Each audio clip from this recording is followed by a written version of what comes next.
Yes. He's a doctoral fellow at Bauhaus University, Weimar, where she pursues a historical and ethnographic research project on the nexus between performing arts and position rituals in Burma. She has published several articles on music and atmosphere. Her edited volume, Music and Atmosphere, which she co-edited with Jude Tornian, is about to be published with Routledge next year. Thank you very much for this really kind, generous invitation. And I enjoy the conference a lot, also because of the very broad diversity of scholarly kinds of work, really. And I feel I will add again and maybe have yet another genre of lecture performance for you.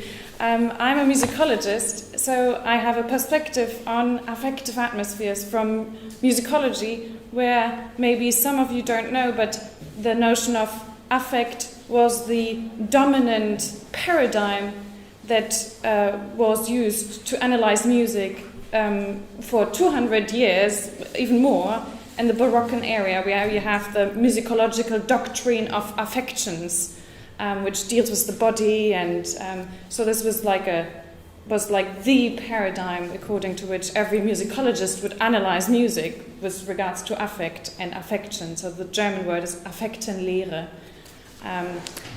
Because I will refer to a few German scholars, and so I'm just circulating a little handout with the names and the date when they were born and what they did. So the first two are musicologists, Adolf Bernhard Marx and Oskar B., and they are only exemplary for the way they use the word atmosphere. So they are not atmosphere scholars or anything, but I just refer to them as examples. And then the second two, Hermann Schmitz and Gernot Böhme, they are important atmosphere philosophers, basically.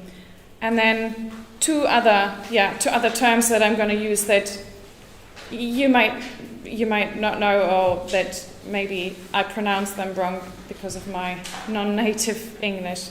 So please interrupt me when there's something you don't understand. I'm going to read my little lecture talk.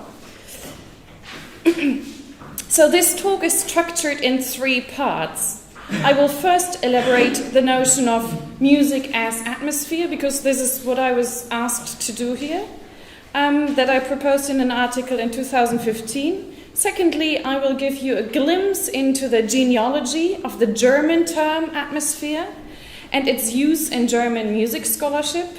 Thirdly, I will systematically explore atmosphere by drawing on the musical concept of mode. All that which follows is work in progress. Part 1. What is the relationship between music and atmosphere? Is atmosphere merely a quality of music? Then atmosphere would lie wholly in the ears of the beholder. Do music and sound evoke, produce, generate atmosphere?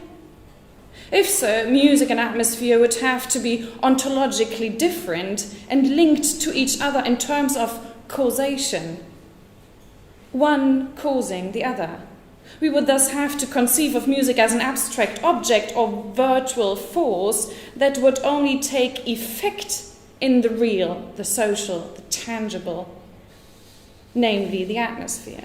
Or if we understand music as sonic vibration, as matter in the real, then the atmosphere caused by such vibration turns into a somewhat second layer of reality that easily slips again into the metaphysical insight of the listener. In order to collapse the ontological divide that separates music and atmosphere into cause and effect, as if they were of different ontological orders, I have tried to argue to understand sound and, by extension, music as atmosphere. This thesis departs from 8 founding observations. Originally I have six in my abstract, now there are 8. More to be added. First, atmosphere is not an ancillary effect of music making, but music making is abundantly about atmosphere. Second, in many situations, music is heard and experienced as atmosphere, and not, for instance, simply as sound that would produce atmosphere. Third, music seems to hold some kind of affective power to penetrate situations, collectives, and selves, and manifest as atmosphere among them. Fourth, and related to this, it seems insufficient and unsatisfying to simply identify the feelings we sense in music with the soul or self of an individual listener. Fifth, atmosphere can be sensed as something present irrespective of how each individual might feel about it. Sixth, atmosphere cannot simply be located in music or in sound, as it is irreducible to the auditory realm, as we just saw. Seventh, both the musical or the acoustical are important dimensions of any situations, I argue, that manifests as atmosphere. And finally, there is a striking structural similitude between music, sound, and atmosphere. Thus, the methodological challenges they each pose overlap, prompting us to think atmosphere through music and music through atmosphere. This brings me, enough with the ontology, this brings me to the second part of my talk, and to the question, what do I mean by atmosphere? Aesthetic theorist Gernot Böhme and many others after him have argued that atmosphere is a metaphorical appropriation of a meteorological term.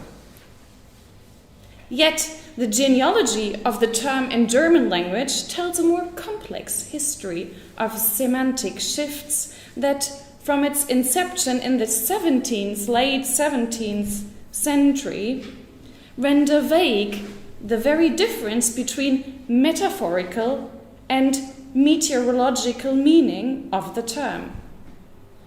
In fact, I have found the term atmosphere in medical handbooks and pharmaceutical lexica from the 18th and 19th century. Here, atmosphere is not a meteorological, but a medical concept. In these texts, atmosphere referred to the material yet aerial matter that the human body emanated, just as celestial bodies would cast vaporous stuff. This corporeal effluvia was of immense importance for olfactory medical diagnostics, so was the nose. Moreover, contagion was said to happen in the medium of the atmosphere. Entering the atmosphere of a sick person, one risked contamination. Thus, atmosphere was inherently social in this medical understanding. It was social, it was collective, and an important concept to make sense of mass phenomena, such as cholera, but also, for instance, curious studies on fertility. So, sexual activity, literally the electricity in the atmosphere.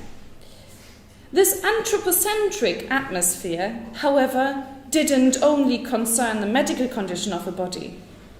According to 18th century numerology, which is the concept for affect theory, then also that is in doctrine of affects and musicology, so 18th century or earlier 17th century numerology, according to this, feelings were considered fluid matter that did not just remain contained in the body, but transpired as affective effluvia in the body's vicinity.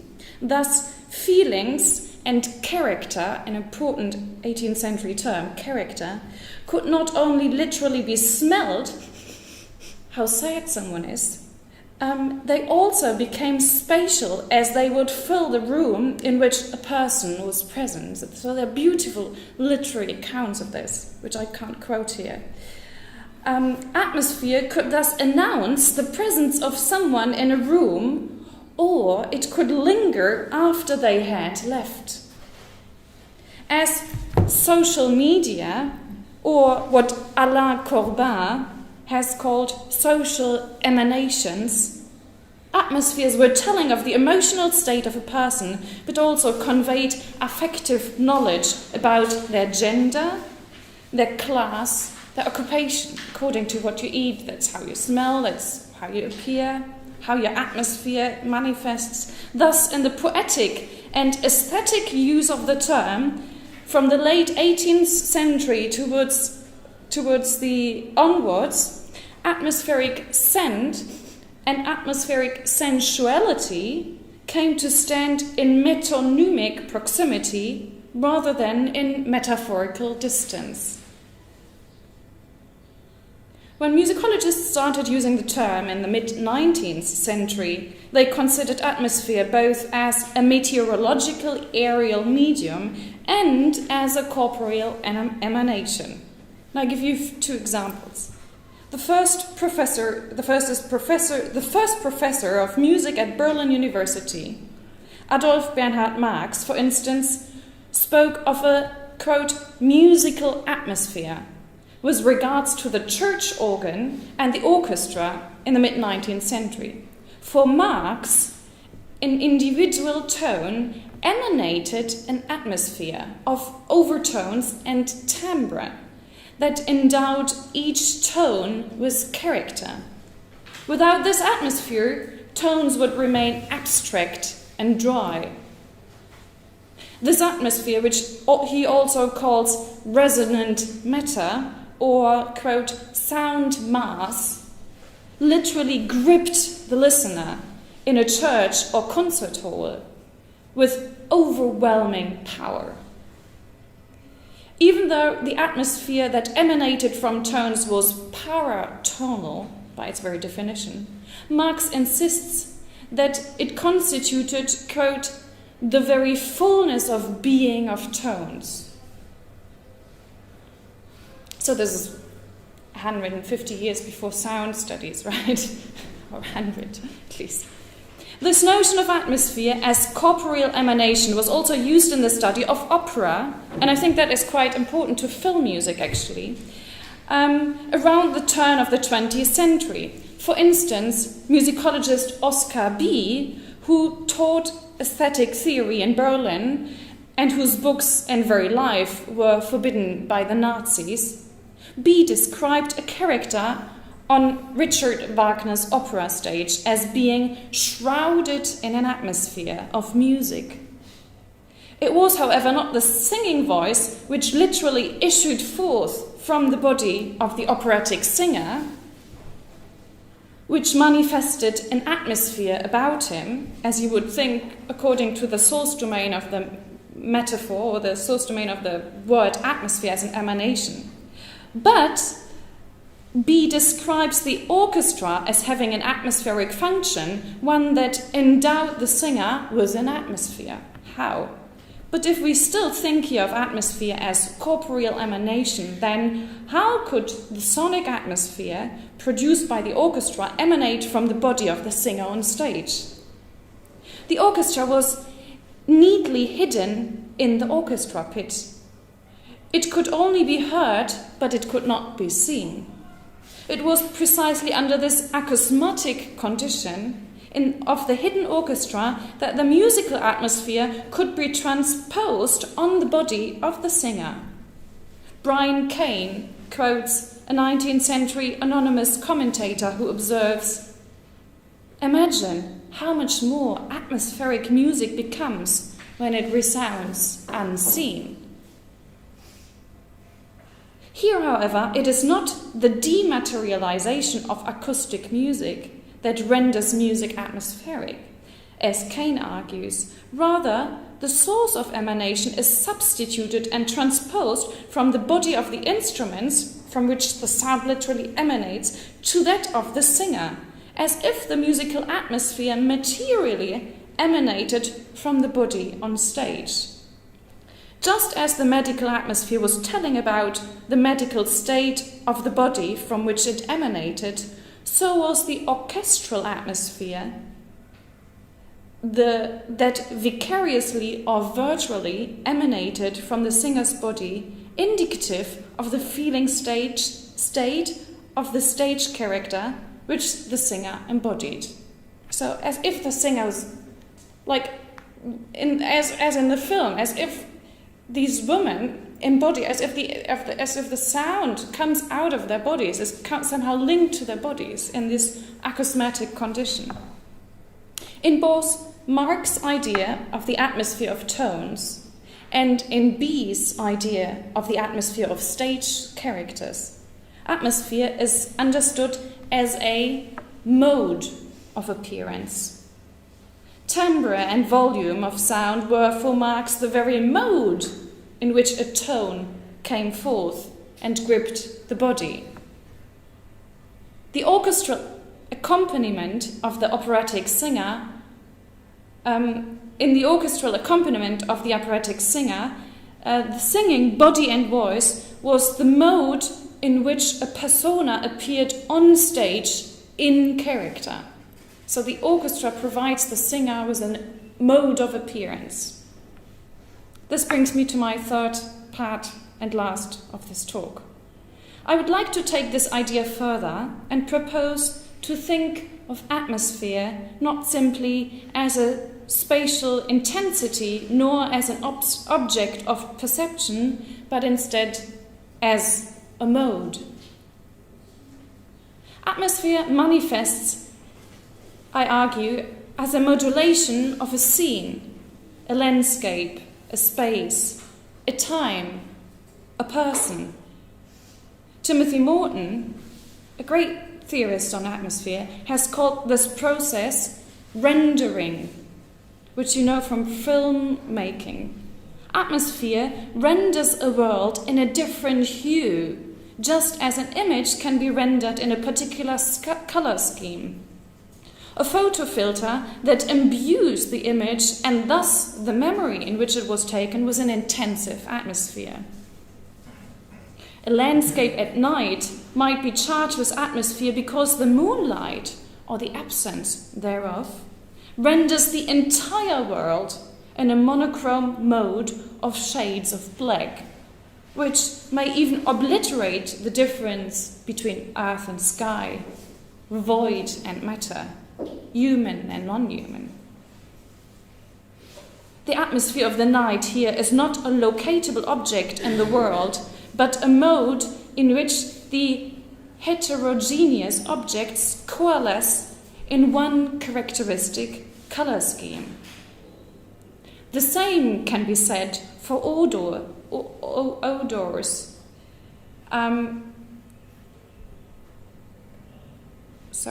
same can be said for odors that have no defined location in space, but rather modulate a space in its entirety. Likewise, sound can appear as an object in the world without a defined location or surface, but instead charges an entire place or situation with sonorous intensity. Sound can be used actually in both ways. It can also be quite local, right? Sound and music modulate the way in which the world shows up. But why are modes particularly atmospheric?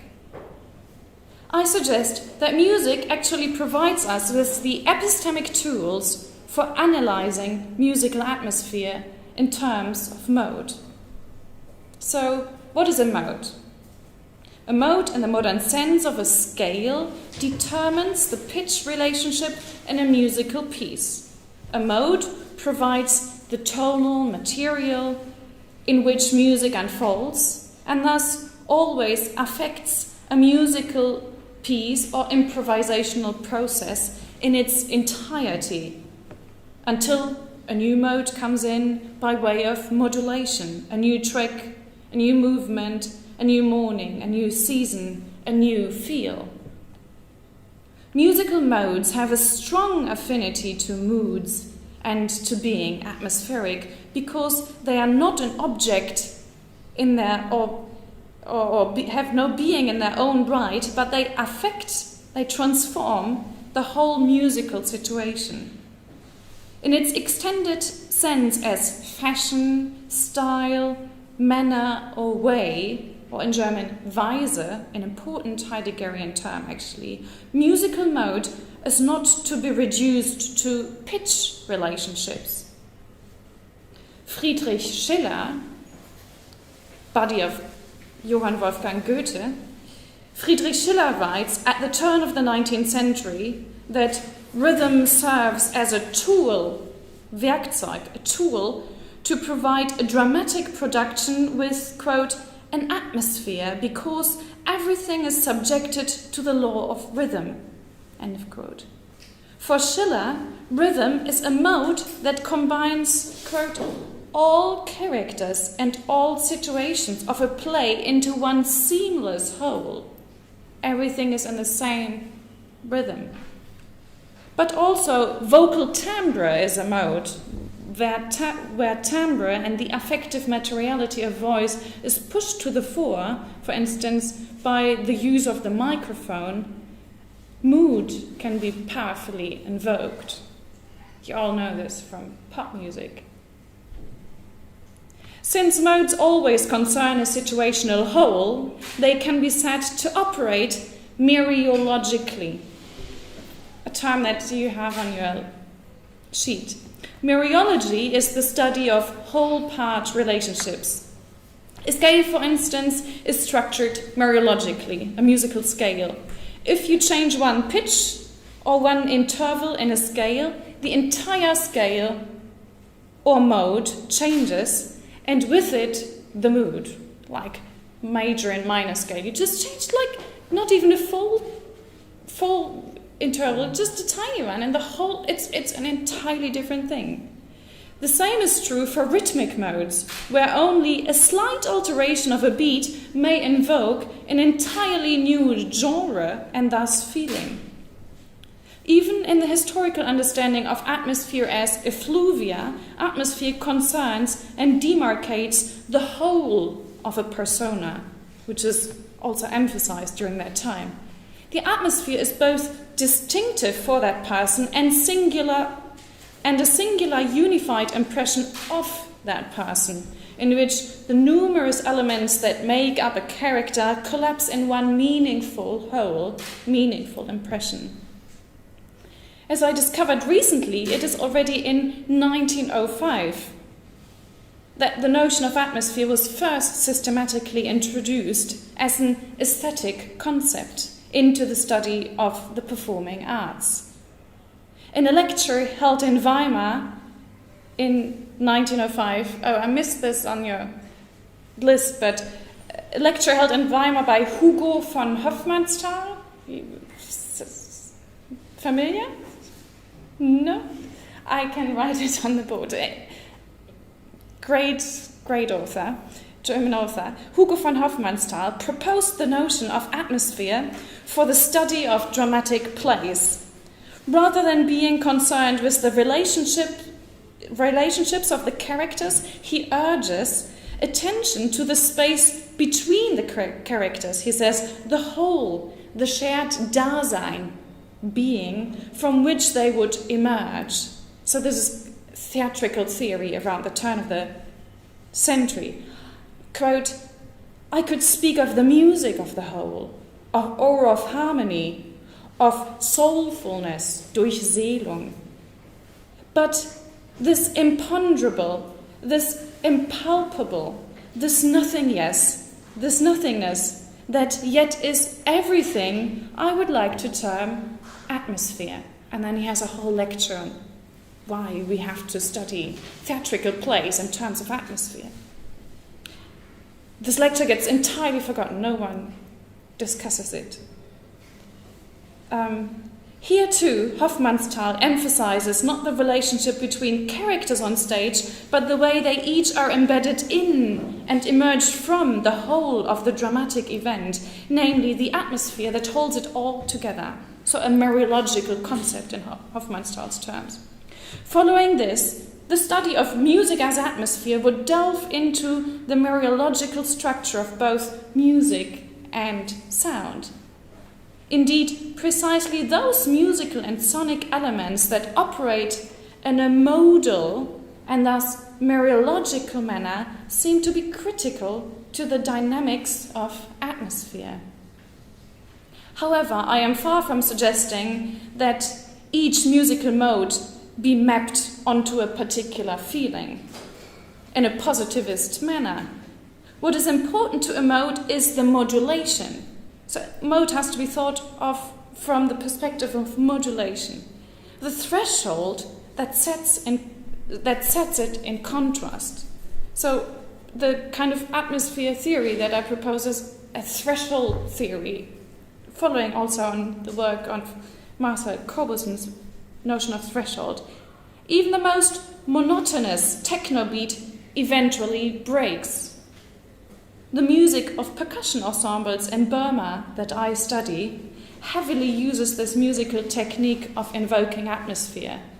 Music here is structured in alternating slow and fast passages. The rhythmic drive of a song performed by the percussion orchestra breaks into another faster rhythm that pulls and drags people on the dance floor in front of the orchestra. This break is abrupt, yet not without its own quality.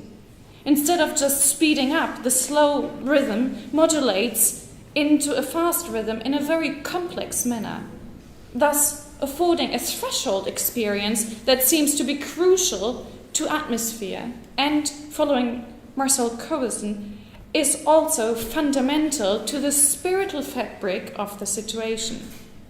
After all, this music that I study is used in possession rituals that allow for existential transformations between human and nat or spirit, human and animal. Let me summarize. The most critical structural features of modal thinking, what I kind of propose here, is the following. First, modes are structured Mariologically and operate Mariologically, as they always relate to and transform the whole of an event, thereby generating a sense of ubiquitousness and seamless coherence, which is characteristic of atmosphere. From this follows, second, that atmospheres are prone to the use and abuse of power.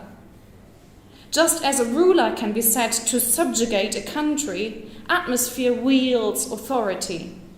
It, as you say in English, prevails. In German you say atmosphere rules. It's the subject in the sentence, right? It wields authority.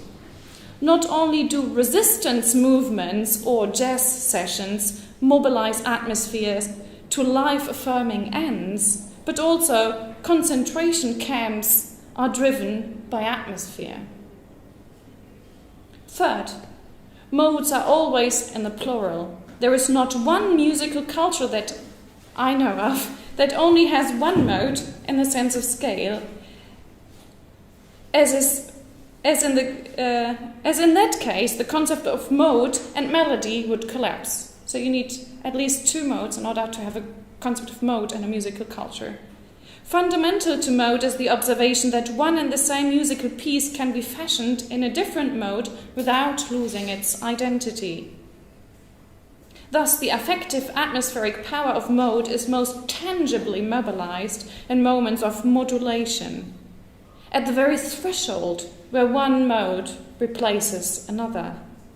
Threshold moments are, for this reason, particularly atmospheric and suggestive. Examples include the notorious sunset, the threshold between day and night, but also a revolution, as a threshold between autocracy and democracy.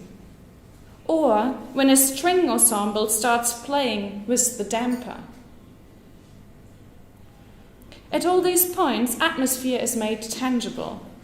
Thinking atmosphere as the manifestation of a musical or sonic modulation is to focus on its modes of appearance rather than on the mode of perception.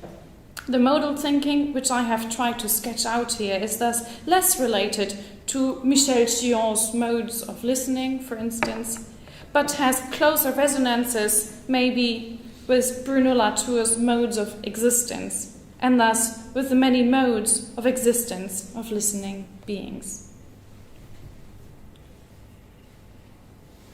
Tiny last paragraph. For the sake of this talk, I have deliberately succumbed to a certain conceptual intellectual shorthand in making general statements about music and sound and atmosphere, as if these had a Platonic existence outside the diversity of auditory cultures and historically grounded philosophies of music and the human. The study of music as atmosphere, however, must begin with a close listening to the culturally inflected and musical situations and the diverse ontologies of sound, music, and feeling. And I hope this event will provoke many more such studies.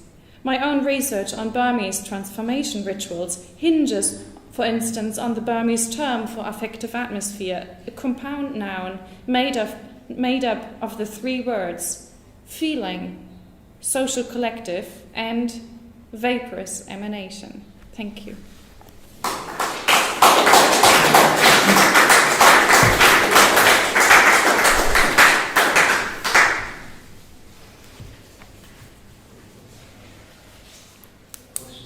Yes, Darcy. Thank you for a great paper. I always learn so much from you. I wanted to see if you could tell us more about, because in previous work that you've done, you talked about becoming, atmospheric process of becoming. So here is the first time I've heard like rendering. So I was wondering if you could talk about the difference between these two concepts, or how they inform each other, or when should we, you could just expand on rendering a bit. Yeah, so rendering is basically this comes from Timothy Morton, and he derives it himself from film theory, which I can't really talk about but it's a technique of when you have put all the film strips together in one piece, then you render the whole film, right? So you like marriage print, where it's rendered into a new edit. Yeah, in a new edit, and then. It's like a color scheme, for instance, that could be put also on a photo, like a filter, basically. And my argument is that musical mode is like this. Musical mode is also a rendering. I could, for instance, render any song in a minor mode. I could sing a song for you in a major mode, or render it in a minor mode. And therefore rendering, I would say, is a mereological concept in this sense. So the interesting thing about this kind of mereological thinking, or modal thinking, is that you have a different kind of causality. That maybe it is wrong of me to say that opposing cause and effect. Maybe it's better to say that there is a new causality coming in. When you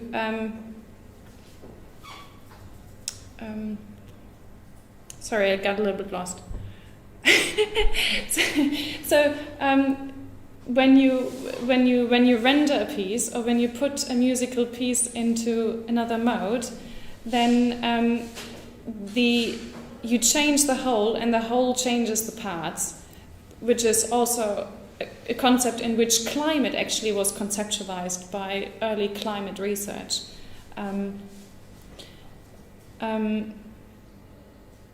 Let me give you an example from my flight to Beirut. I've been flying with American Airlines, where there's a law that no longer the stewardesses are casted as models, but apparently the Middle Eastern airline doesn't have that, and the stewardesses look like models, like very cliche hot women, right? And it for me, it changes the atmosphere. So it's not necessarily the effect that the particular woman, this particular lady, has on me. Maybe there's a sexual tension between me and her. Could be. That's interesting. That's a affective situation, a situation of affect. But the situation of atmosphere, I would say, is different from that, because by the very presence of these very gendered bodies that are performing femaleness in a particular way, I am changed. I am part, all of a sudden, of this very gendered femaleness, and I feel as if I'm seen by every other male passenger on that plane as a variety of this stewardess body. So it's not the effect that the stewardess has on me, it's that the whole is changed by this one alteration of this stewardess body, and thus gender becomes atmospheric. This is what I would call the atmospheric mode. It's a modulation of the whole, even though nothing changes in my body, in my head, nothing really changes, but it's a new. So, for instance, sentiments maybe also operate atmospherically, one could say, and then the becoming is happening in this little relation between whole and part. So it's not the becoming of me, of all of a sudden becoming a highly gendered, sexualized body, is not because of this relationship between the stewardess and me. It's because of the relationship of me in this whole situation that is created by the setup. I'm talking here about a philosophical concept, right? This is only an example, but maybe an important one. So mode is also a kind of policy in a way. Exactly. So politicians also have to live by modes if they employ one. Yeah. But just to underline that rendering means sometimes synonymous to reducing. Right. Like reduction. Oh, I see. Some sort of reductionism. Oh, interesting. Right. Yeah. Marcel. Yeah. First, I thought, why do you use the word mode and maybe not stay to your German heritage and use the word Stimmung by Heidegger or Betunen, as it is sometimes translated in English. But then I thought, no, both are not the right words. And so I was actually surprised when Darcy said that you previously used the word becoming, or was working with this concept. Because, well, the point that I want to make is mode seems to be too static. So when you would use the word, so I would perhaps rather search for, to change from a noun to a verb. So more thinking about like the movement, like modulating as a verb. And I also try to present my thresholds as a dynamic event, as something that is constantly occurring. Right. And mode is like too fixed thing. Right. Yeah, very good point. So Hermann Schwitz, the philosopher of atmosphere, we could say, who has the phenomenology of atmosphere, he says in one text that basically you can't use nouns, you have to think of this, you have to do phenomenology in verbs only. So I'm a big fan of speaking in verbs. This is why I prefer the word modulation over mode.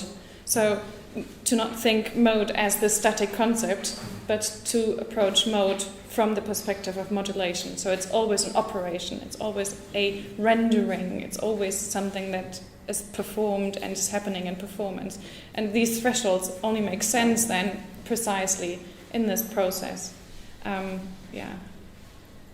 Stimmung is, I don't use Heidegger's Stimmung because it's too ontological. It concerns being, right?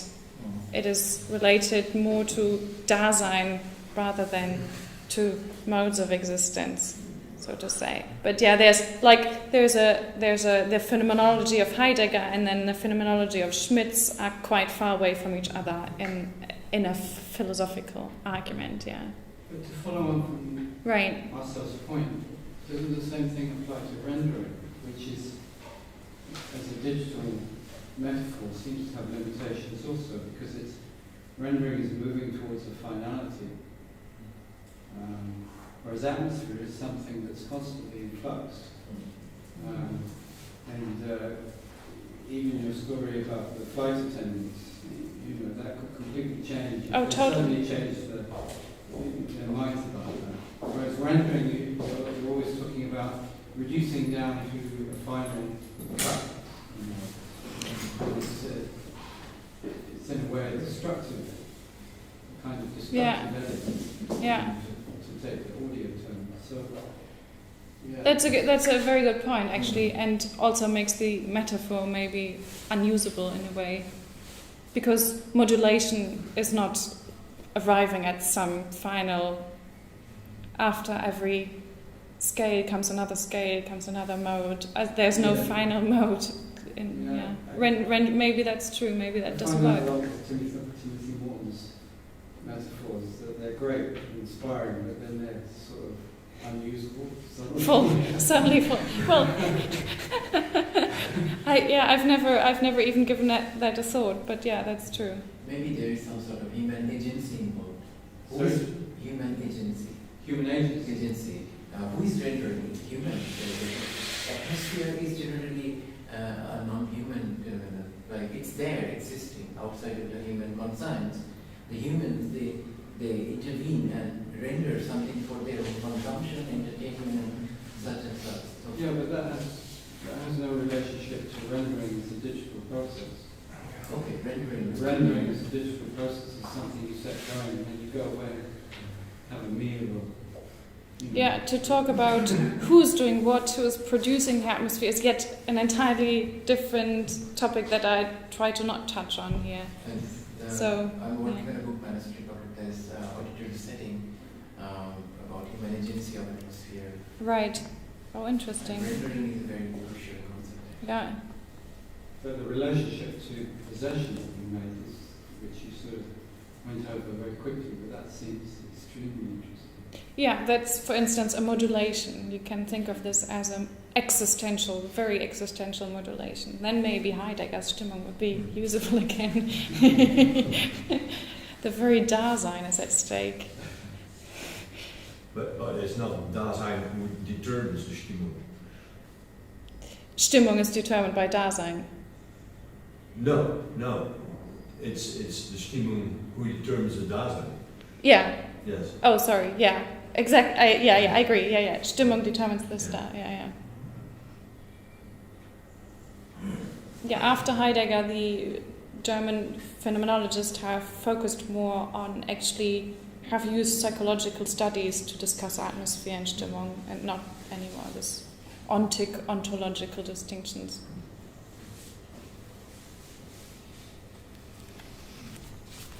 Thank you very much.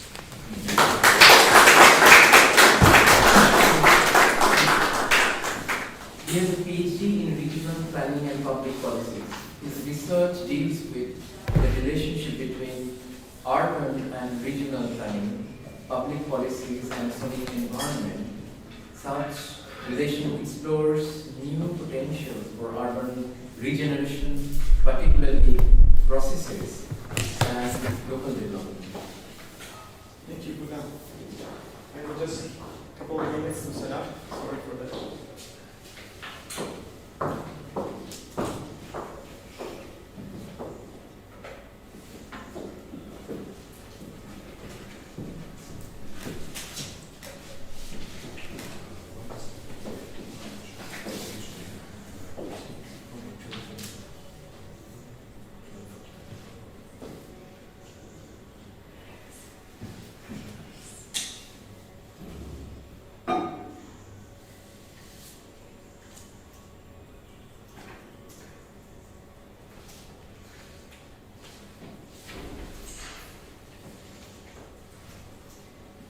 Do you need us to close the curtains?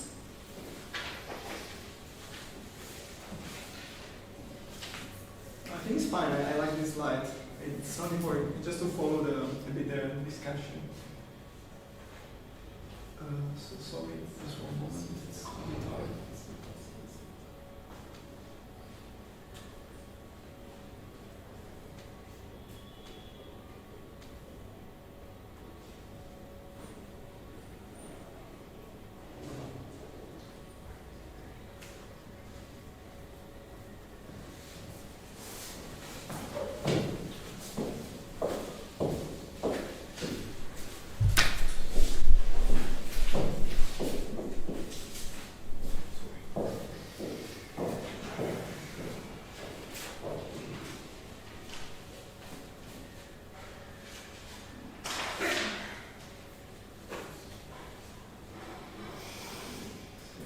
Sorry for this.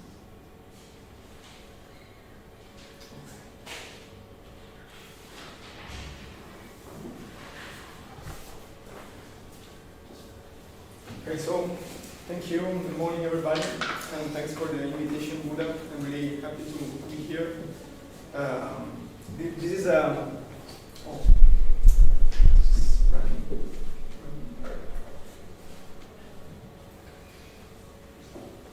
For those who were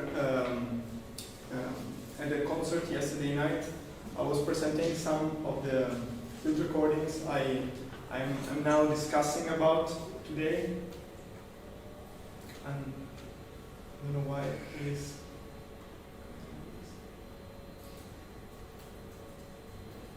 No. Start. Okay, here we are. This paper is talking about the shape of urban atmosphere to come, and I'm trying to reflect about how we perceive and how we are affected by urban atmosphere, and as a provocation, how we possibly design urban atmosphere through different kind of possible actions like public policies, for example, but also through art and practices in general. So I was meant to title, to name this paper, Plural Identities and Multiple Affectivity and the Shape of Urban Atmosphere to Come, but then I realized, I was mentioning more and more the terms authenticity and the term alliances. So these are maybe the two concepts I want to concentrate on during this presentation. And of course, I want to try to stress and challenge more and more the term authenticity, and try to find new possible understandings for these alliances, for the definition of alliances. Of course, I'm trying to do that by using a case study I was involved in the city of Palermo. I spent in Palermo some days recording, but also reflecting on the most, from a sonic perspective, the most active and most vibrant places in town. And during an art residency, I decided to focus my attention on the historical markets there. And through the listening of these markets, I was trying to understand how the cultural identity of the city was developing. And especially, I was focusing my attention on the street cries of the vendors, which made the atmosphere of these places incredibly unique and really, we could say, the identity of the place lies also there, and it creates a really interesting world of sounds, of voices, of dialogues between vendors. This is a really evocative place. So I decided to explore the markets, and especially I was interested by their vocal production. In their dialect, it's called the Abbagnata. So I will refer Abbagnata. So when I talk about Abbagnata, I'm talking about the cries of the street vendors. So that became the focus of my my listening investigation. And as you can see, this is just a scheme of the city, of the historical part of Palermo. I was experiencing completely different atmospheres in the different markets. And of course, not only the loudness of Abbagnata, but also the way it was performed by the traders was completely different. And especially, I was really interested about the difference between the vocal production and also the importance of their speech during this selling moment. So they were actually trying to interact with people through their voices. But I could listen to different environments, and if you see, I was trying to map and mark the different shades of Abbagnata. So in the market of Ballarò, which is this one, the presence of Abbagnata was really strong. There was really a multitude of sellers crying and kind of singing their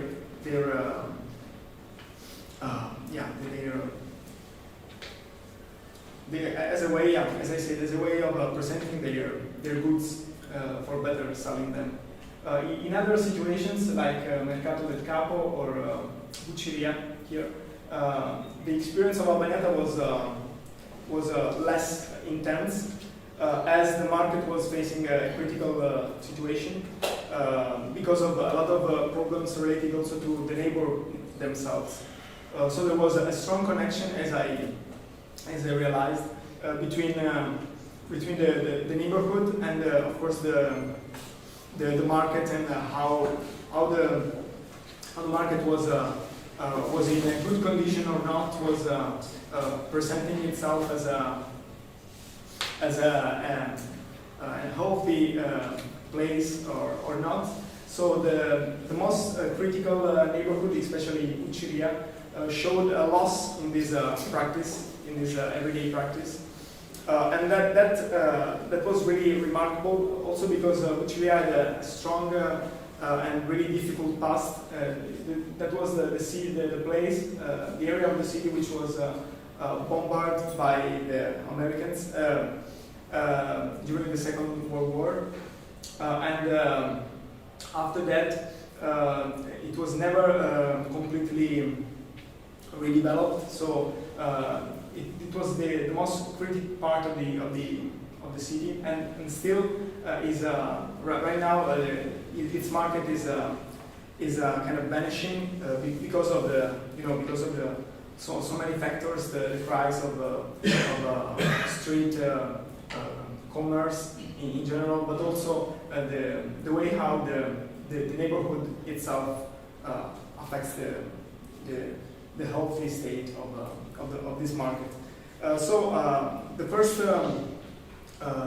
and important thing I was noticing was this difference between the markets through the production and performance of Abbagnata. And it was really important for me to understand how the city was changing, and how the cultural identity of the city was changing.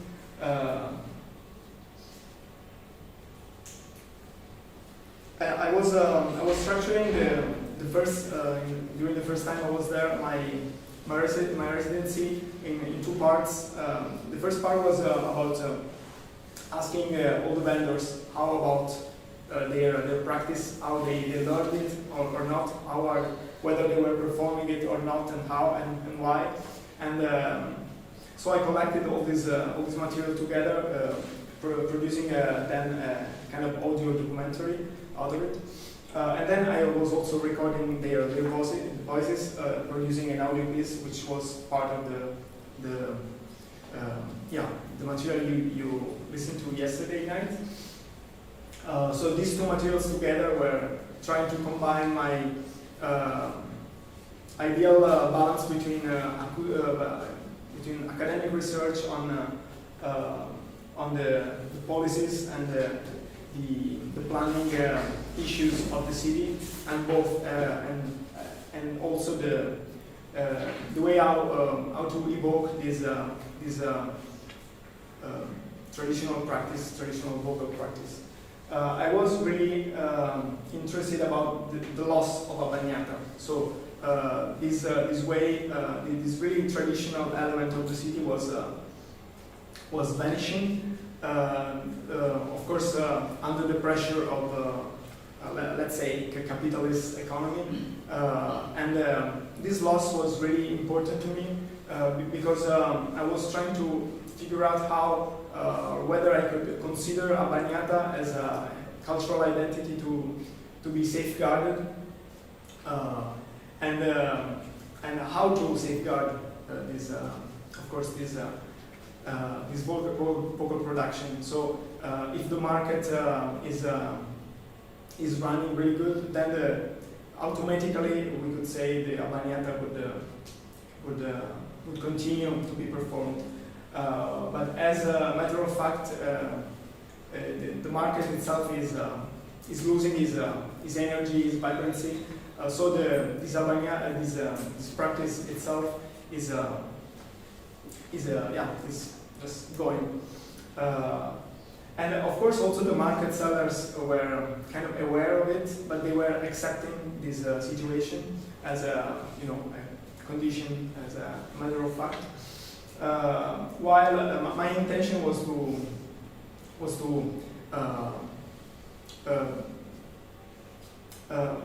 present this vocal production as a really important feature of the cultural identity of the city. So it was not about safeguarding and something which was not changing, and putting it like this as something you put it in a museum, but it was something. It was a critical element for people to be aware of how their environment and their atmosphere was changing. So I actually had the chance to come back this year after 4 years in Palermo, and I was asked to lead a sound walk through the same markets I was studying 4 years before, and I was really interested about how the situation would have changed. And of course, I could feel from an atmospheric perspective a lot of transformations going on. The city now is attracting more and more tourists. So this touristification process is completely changing the way our markets sound now. In one of the markets, some tourist guides were leading groups through the market, and of course the market itself is kind of accepting and transforming in order to welcome all these tourists. So also the way how they speak to the people is changing. They're no more using local dialect. They're no more screaming. They're no more crying. They're just presenting their goods through as straight as possible Italian, at least, or even some English, even though it was critical for them to speak, for most of them to speak English. But so the way how they react to the environment, to the situation, completely modify the atmosphere of the place. I was also discussing with some people from the city, local people who made me realize that once, even just 4 years ago, sellers were not supposed to offer you, for example, orange juice in the market, which was just an example to say that they were just presenting their goods, and now they are trying to figure out how to attract tourists, presenting also like traditional Sicilian, really stereotypical foods or whatever beverages like orange juice.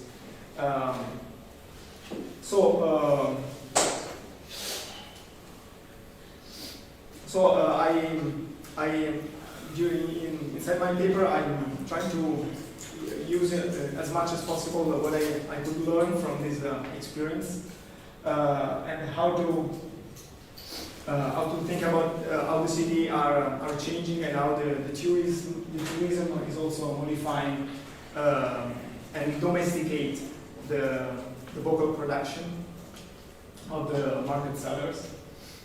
And more in general, I'm trying to understand, to think about these two words I was mentioning before. What about authenticity?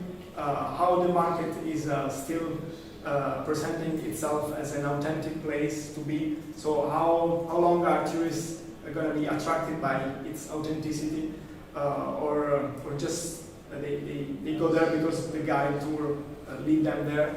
And of course, I'm using a lot of references, a lot of theoretical reflections, which are part of the paper. But today I was more interested in talking with you about my experience there. When I was fascinated about the idea of alliances and loss of alliance between human and non-human, and also about how these alliances, which are basically not just about urban policies, for example, regulating the way how the licenses of the markets are regulated, but also about how the social relations are created, and also about how the coexistence between humans and goods, and of course how the artistic practice could help in make people acknowledge the importance of local tradition like this.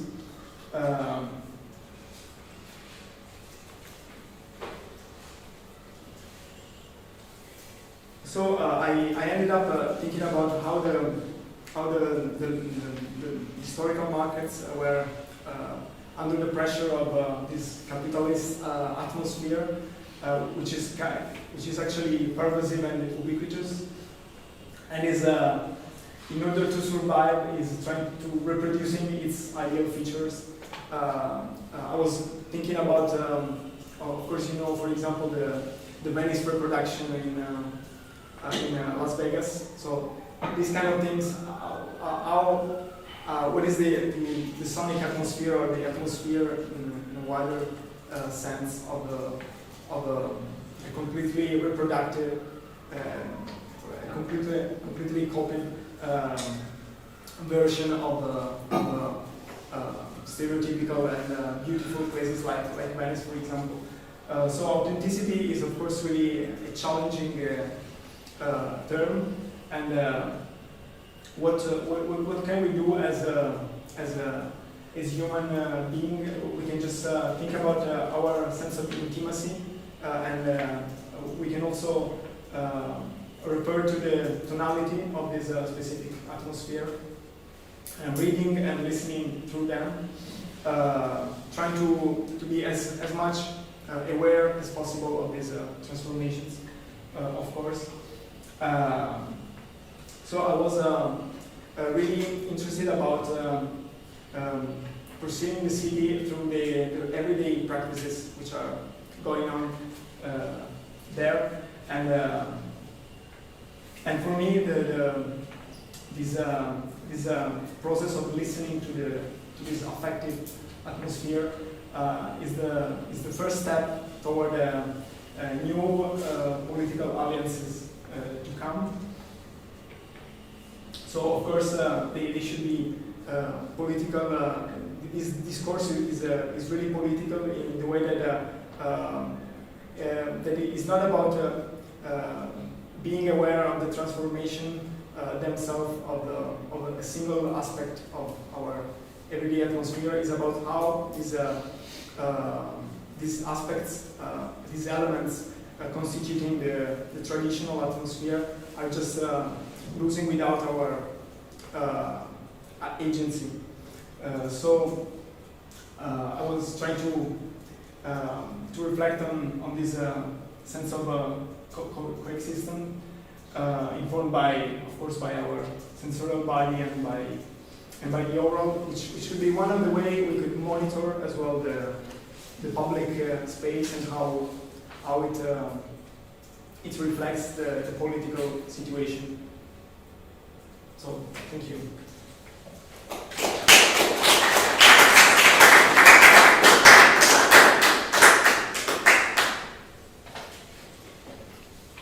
I have also some field recordings if you want to, for those, yeah, please. I have one question. What are your observations when you move away from the zones that you studied? What happens there in the periphery of the traditional markets which are affected by the global markets and tourism and stuff? No, that's an interesting point. Actually, I wasn't able to study the suburbs and the periphery, the outskirts of the city. It's also quite a big city, but I was concentrating about the historical markets because they are really traditional. So it's like the place where this kind of local practice were developing through ages, and so that's basically why I decided to concentrate my attention. I have actually two questions. One related to your use of the word authenticity, which is kind of problematic. Exactly. And second, I was thinking whether you can replace authenticity by locality or site specificity.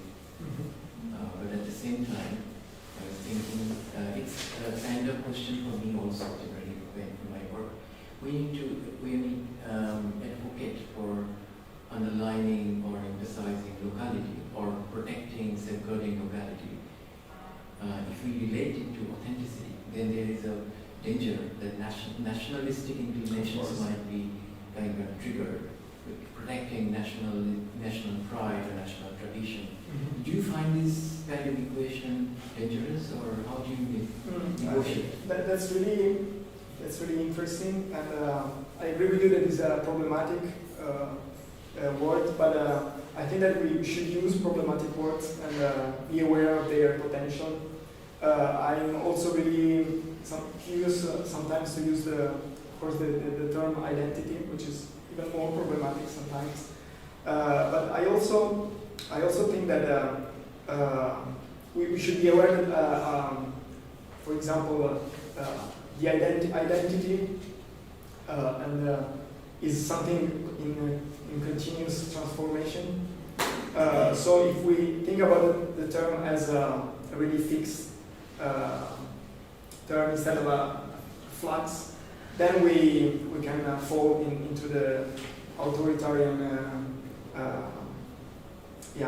issue that you were mentioning before, which of course is really problematic. But if we consider them as a plural instead of singular, first of all, and then as a continuous transformation, then we understand that of course they have a value, and they let us understand how our affective atmosphere are changing every day and why. So if we don't mention identity as plural and transforming continuously, we will never, we just let something go without reflecting on them. That's maybe my point. And it's interesting because, for example, in Italian, identity is identità, which is both singular and plural. And I always use this as a way to communicate with people and say, okay, listen, we're not talking about identity as a singular, but as a plural noun. And always like this is the same as a community. In Italian, it's comunità. which is the same, singular and plural, the same word. So we should think about this more, I don't want to avoid some problematic words, instead I want to build something on them. Thank you. Yeah, well, nevertheless, you're speaking of a loss of identity. Exactly. So I also had the same, well, problem or question as Buddha had. I was hearing like the resonances of Murray Schafer here, like kind of idealization of the past. So let's keep it as it was once, because then it was good, and now it has changed due to capitalism and tourism and all the other things. I mean, things get lost. So for me, it had very much the flavor of this restorative thinking that is also prominent in Murray Schafer's. So I wonder how much that affects you, and if we are also not on the point of changing that paradigm and being more open to these. I mean, you're talking a lot about transformations, eternal transformations going on, but still there's this. It seems like there's this kind of ideal situation, kind of stable situation in the past when these street vendors were still prominent. I wonder, for example, if on a social level this is something that we should strive for. I think these guys, these street vendors, were among the poorest people that were living in Palermo. So maybe it is for them, for themselves, it's not a very bad thing that things have been changing. Okay. Of course, I didn't want to refer. I didn't want to. I didn't want to think about this abbagnata, this vocal production, as something to preserve. I was just trying to be as provocative as possible on the term authenticity and how to possibly safeguard it. But it was just a provocation, and of course, I do believe that things are changing constantly. I just wonder if we are aware of it or not, and how this transformation affects our experience of the human atmospheres. So this is more about this. It was more about our listening practice could help us to understand more and more also the political situation in which we live. So it was not about restoring an authentic world. It was more about reflecting through listening about this transforming situation. And then, of course, I was trying to develop the idea of designing atmosphere. So, of course, again, safeguarding for me is a really provocative word, provocative term. And I am not into restoring as it was the same glorious past. It's more about what are the instruments, the tools we have to possibly design the atmosphere, and also challenge this design process, if it's something we can really do or not, if we have the power enough to do or not, if we engage with the human atmosphere in a critical way or not. So all this academic and artistic process is about this. It's about challenging these problematic words. But I was not meant to refer dogmatically to Schaffer at all. Yeah. I don't know if I answered your question. Just to push this a bit further, the interesting thing is that in talking about this environment, there's a tinge of nostalgia to some degree. Mm-hmm. Yet in the work you presented last night, you project this medieval scene into hypermodernity. Mm-hmm. So your own role seems in a sense conflicted. And I mean, I think this applies to any of us who work in this way. You know, it's really a productive conflict, but it kind of reveals the problematic nature of this situation. In the work itself, you're almost ruthless. You're almost ruthless in projecting it into this new world. So I wonder what you think about that. I don't know if I get your question. Well, maybe there isn't a good question in there. It's a conflicted state, I think, between a certain degree of nostalgia, you know, which is a kind of resistance to a type of change that we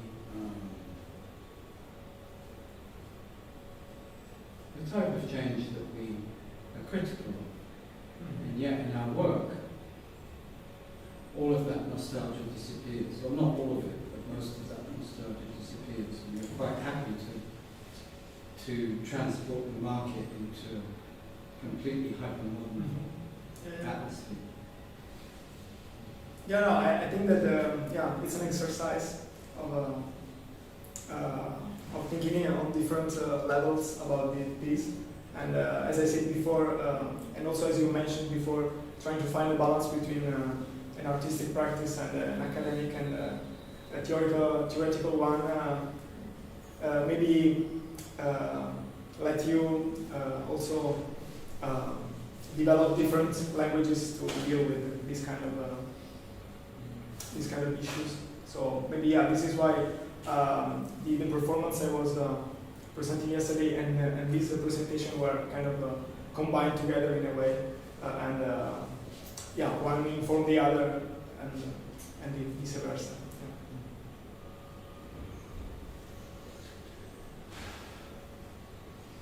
I didn't let you listen to the recordings for those who didn't, so I'm sorry for that. If you want, I can play it now, or if not, we can just finish. It's fine for me.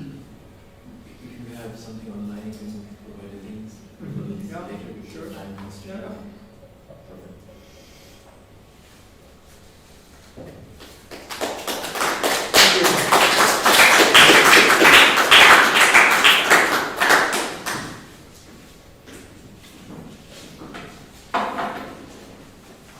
We are not keeping time that much.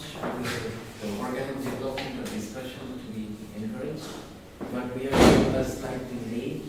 But we'll continue with that, being late, delayed, time stretched, or might be stressed. Well, that's one part of this game. Our next presenter is Maria Papadomanolaki. She's a Greek sound practitioner and researcher currently based in London. Our work and research focus on creating collaborative listening experiences, often in sites associated with transients, either in the form of telematic soundworks, outdoor listening events, durational broadcasts, or workshops. Papadomanolaki is interested in investigating sound in response to respecting perception and memories.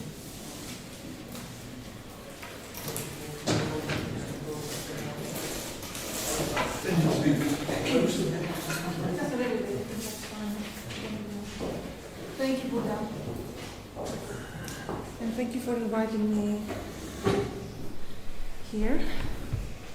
Thank you all for your presentations and your provocations and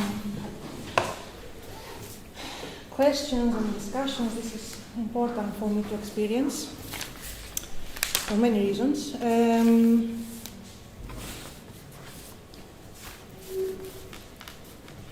I find bias problematic, I have to say. One thing that is not mentioned in this bias is that I'm currently working as a senior lecturer and course leader for digital music and sound arts course at the University of Brighton. That's not a very important information, but since everybody is mentioning their positions in academic institutions, I thought it would be useful to know. And today I'm going to be attempting to talk about my practice. I find it quite difficult to talk about atmosphere, about such a, complex and fleeting concept that has lots of different approaches depending on who's talking about it from their own experience. And also, it's difficult for me to talk about what I do in relation to atmosphere. So what I will try to do today is to zoom out and try to communicate to you the connecting thread across different things that I've done, where atmosphere is present, and connect this presence of atmosphere with also the use of text as a means to create exchanges and engagement with site specificity. So, about my practice, as already mentioned in my bio, my practice engages with three different, let's say, overlapping axes. So site specificity, text, and listening. Text, as I've managed to kind of like zoom out and observe, actually plays a very important role in how I engage with the site, how I excavate it and perceive it and sound it. So it is something that it's there, and I use it in many different forms, as I will be discussing later on. By site specificity, I also need to explain that I'm referring to urban environments. I've been living in big cities for more than 15 years. So cities have become a very important, agent in how I live and how I breathe and how I listen. So I mainly engage with these environments, these constellations, rather than, escaping to a rainforest or something exotic. I go straight into the middle of this and trying to understand what my role and my effect is within the urban environment. Further to that, by urban environment, I'm also more specifically interested in sites that are characterized or affected by a certain essence of change or transience, either that by purpose or design, functionality if you may, or because they're undergoing a process of transformation. Sites that either themselves are transforming or degenerated, or are in the middle of an agenda, and their use and character is impacted by what's happening around them. I like to refer to these sites as pass-through because I just, observe how I react to them. I mainly commute or pass through them. I don't really engage with them in the way that I would engage in my home. And in a way, when I use text, this text becomes both an instrument and a prompt for me to tune into these sites and to engage with them differently, to observe them, to listen to them, to excavate them, to reflect, to decompose, recompose, and kind of examine the different layers of the site, but also how I am placed in this constellation.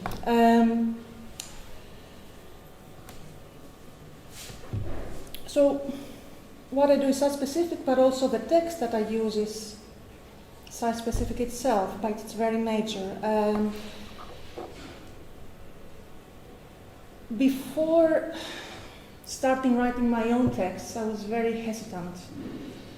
I really felt that text and the dynamics that words have in my imagination and in my listenership, they were there, but I was hesitating to use my own text. So when I started this whole process, I found texts that were resonating with me in different ways. And so I drew from, let's say, the history, the methodology of psychogeographical writing. I was particularly interested in the genealogy and tradition of the London psychogeography, which is very white, very male, where you can call it whatever you want. So I was basically reverse engineering it, taking pages out of a book and using them in a way to break them apart and try to see them from my own perspective as a reader. As I will explain later, my own idea of readership and of text, it might affect how we read things, but we also bring in our own understandings and our own moods and readings and associations to a book. It's for me a page filled with words is an open canvas. So text is the catalyst, but also the work in progress creation of this iterative methodology that I've developed and that I use in many of the projects that I do, the site-specific projects, that involves walking around, walking in a site many times, many iterations, listening, writing, reading. You can understand reading as a way of also researching about a site, reading about the history, reading interviews, talking to local people, writing, excavating, and trying to stop and engage with something that otherwise I would pass through. So it's an iterative process. For me, the text, in a way, the texts that I'm creating are also prone to this fragmentation of this kind of like multiplicities of perspectives and sensitivities.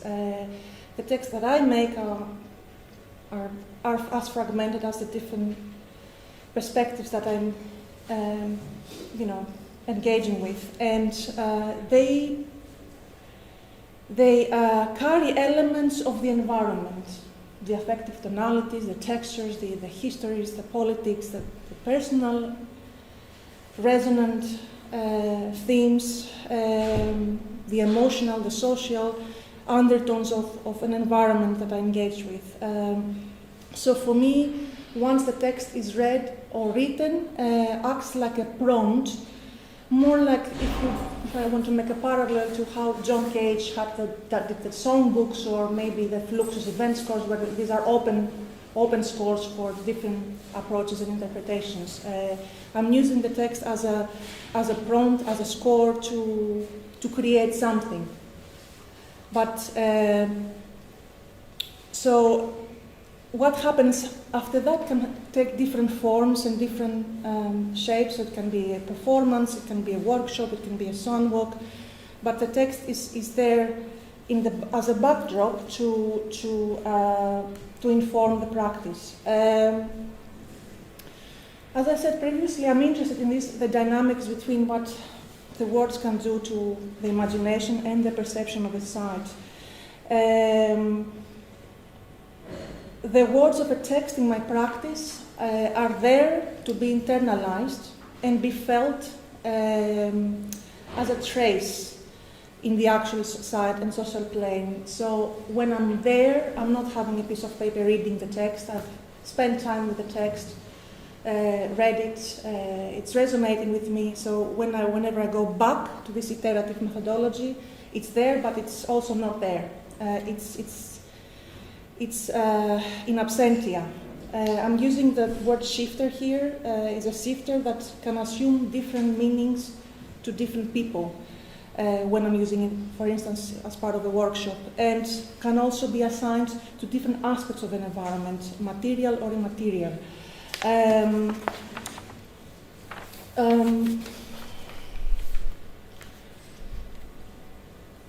I'm referring here to how Rosalind Krauss borrows the attempt by Jakobson to emphasize on the importance of a shifter as something empty, whose signification shifts depending on the context and the meshwork of interactions that it becomes part of. So it's nothing more than a trace that is triggering in my sensitivities, my memories, my inclination, something that cannot be sensed immediately, but it's there as a blurry presence, not unlike the atmosphere of a site. Yet it's something that instigates perception and perceptual motions and exchanges. Let me see how can I zoom out.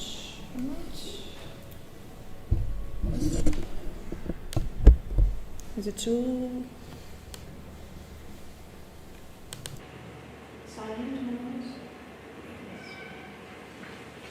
In terms of what I create,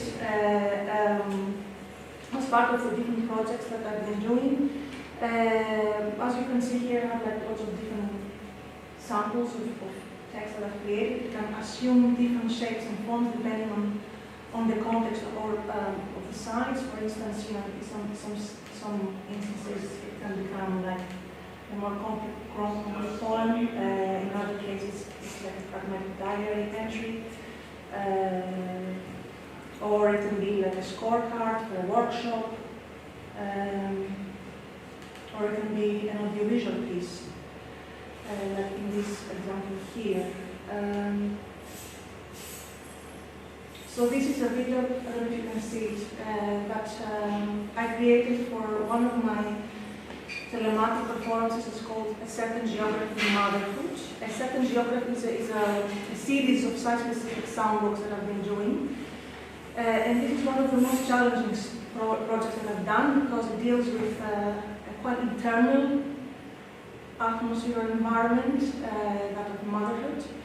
And for this, I streamed a live soundbook from a park in my neighborhood where I used to take my daughter in the ground to put her to sleep. And this soundbook was then streamed live in a gallery in Athens as part of the festival in 2016. So A Certain Geography, this series of soundbooks, investigates actually the creative tension between the remote locations. Here is an audience situated in a listening room, and there is a roamer, a streamer who sends live the soundscape that she encounters. This particular soundscape and the experience that the listeners have is expanded through the use of my body, sometimes my voice, to amplify the acoustics. When I research a site, I also find objects that I then use and incorporate in the performance. So I use them to interact with surfaces and other acoustics in the space. I create a site-specific text, which is then transformed into a video piece, and sometimes the interaction is also enhanced with interactions in social media. So I share my Twitter hashtag, Twitter handle, and a particular hashtag, and people can interact with me as I walk. They can ask me questions, they can share their listenings, and create this kind of like shared listening experience. From the different iterations of the process that I've done, and from people's responses, this very complex and difficult relationship between the transmitter and the receiver often takes a very personal, intimate character, which is very unique to each one of the listeners. And often goes beyond the thresholds of what is immediately perceived. You know, the actual acousmatic sound of the incoming sound, the acoustics of the sound itself. It's something that where memory and reflection often plays an important role. In this case, the video establishes a connecting point across the remote locations and an atmosphere, if you like, for tuning in. The video, when it's projected in the auditorium, usually the auditorium is like a dark room where people are sitting down and listening, and they can then interact with me if they wish. In the case of this video, of the motherhood piece, the video acted as a supportive atmosphere to the incoming remote sound of the busy playground. So when I did this performance was 5 p.m. In May, so it was a very busy time of the day after school. The particular park has different playgrounds, so I designed a path, trajectory that would cross the different playgrounds. So very busy playgrounds, children playing, mothers pushing the prams, and as this sound was coming in to this remote location in Athens, in an enclosed space in a gallery, the video shared my fragmented meanings and experiences and sounds of the newly then discovered experience of motherhood. In a way, what I'm attempting to do with this text-based video is to kind of reverse engineer what subtitles do in a film, kind of like using this kind of like cinematic convention, but not as an authority that bridges meanings and languages, but more like a means for prompting exchanges. And it's there, and people can either pay attention to it or not at all. They can close their eyes and focus on the sound if they wish. There's no expectation from me, from my end, that they engage with the text if they don't want to. There is, I want to kind of borrow an analysis that researcher Sina has written about subtitles in reference to Derek Jarman's Blue, where she underlines that subtitles are often associated with the notion of foreignness and a discourse around social and cultural politics and policies, and are rarely used in ways that negate their translational role. As in Jarman's text, and I would say that the text offers to the listener, again to paraphrase Deborah Esch's analysis of the film, a film without compunction or narrative, existing only for an idea, exploring the juxtaposition of sound and image, the witnessing of an atmosphere, where the audience can listen and immerse themselves and make their own meanings and understandings and listenings.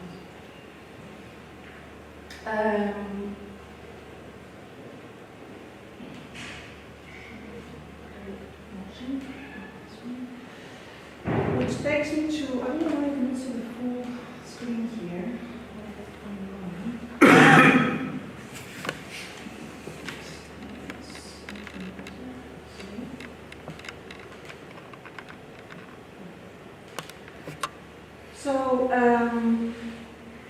So over the years, I've been living in different cities as a migrant artist. I became more interested in this environment that I just discussed, these pastoral environments. And I would say that a major part of what I do is to kind of like counter my tendency to fleet and skim and pastoral, just make me stop and engage differently and create a transformative experience and engagement for me, but also for my listeners and companions in these experiences. As I said, this kind of like iterative process of reading and listening and walking and writing is my methodology for opening up the sites in question, both on an individual level, as me as a citizen in the cities, but also in a more collaborative communal level when I'm asking and engaging with contributions from other people and local people or the remote listeners, as in the case of the telematic soundbox. Over the years, I've been doing this practice in different sites in London. So I've engaged with Homerton Station, Liverpool Street Station, Elizabeth Park, Elephant Castle Shopping Centre, a gallery in Old Street, Canary Wharf, Regent's Canal, King's Cross, State Hill Ecological Park, Cypress Bush, and recently I've done this on the Barbican's Terrace. I've also done this in other locations, as in Vancouver, where I was streaming a sound from London as part of the SEA, one of the SEA conferences. I also did it in Aix-en-Provence, where again from London, from Cypress Bush, I was streaming a sound back to the Mobile Audio Fest there, and other locations, the Passion of the Battle City, in Bachilleria, and so forth. In an effort to like simplify simplify the observations of all these different projects, I would say that in all these different examples, the text formed a very catalytic, I would say, role, not only in how I explored and recorded the field, but also in prompting interactions with my listeners and across, obviously, people and sites. So different layers of interaction, beginning with the surface. People have responded that, through these projects, through the text, they engage with more surface interactions, like the acoustic or material aspects or sensorial aspects of the site. For example, when I'm performing a soundwalk and I'm doing things with my body in space, and there's something on the text that reflects that or anticipates that, then they're becoming more engaged with the activity and listen more attentively. In other cases, as in the case of the parasol unit, which it was an enclosed space, the space itself afforded a more rich acoustic engagement. It was a very reverberant space, so there was lots to engage with, how sound was diffused in the space and how my interaction with the space gave lots of interesting acoustic results. But also the fact that the space was very enclosed had side effects in the soundbook, because actually that particular example was a live transmitted soundbook. So, as you all know, using this technology by streaming live by 3G in an enclosed space can cause a lot of disruption and glitch. So that was actually embedded in the process and the text. So the whole soundbook was prepared to respond to this challenge, and that actually then prompted a lot of vivid interactions from the part of the audience, so lots of dialogue, which is the second layer of interactions, lots of communications and conversations, lots of reflections. And all this has fed back at the text, although very sparse and subtle, created this kind of atmosphere of anticipation and tension. And they actually, one of the members of the audience said that it was gluing what they already knew about the site, because they have previously themselves walked around, with the present and future anticipations of what they will expect to listen after the piece is finished. Which kind of reminded what we said about the perfume of somebody who is there, but then when it leaves, it lingers on and creates a particular atmosphere, this kind of temporality of atmosphere, let's say.